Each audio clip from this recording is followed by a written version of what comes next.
चल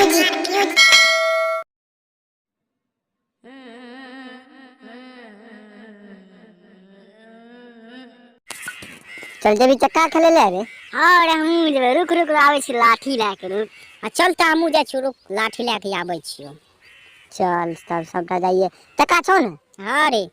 छौरी नाचे में चौकी तोड़ देलकै। हई रे एगो बात जानै छी? की बात जानै छी रे? एगो छौरी एगो छोरा से फसल रहो। कहिया रे? कहिया रे भाई? तो चुपली तो तेरी बहन के चले तू बहन जो बोले छी गड़बड़ा दे छी। अच्छा चुप चुप चुप चुप चुप चुप। अच्छा बोल बोल सुन कौन बात तू छै? यार खाली। अच्छा कौन बात छै बताही त। देखी वो छौरी जे छै ने वो छोरा से फसल रहे। कहिया? नया साल से 2-4 रोज पहले के बात छियो। अच्छा पहले के बात छै। हाँ। तो वो नया साल के बात छै जे रे। तो कौन कौन बात भेलै रे? भेलो की जानै छी?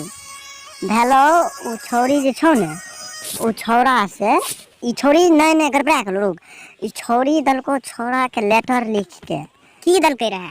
लेटर में लिखल रहो कि जानै छी? की?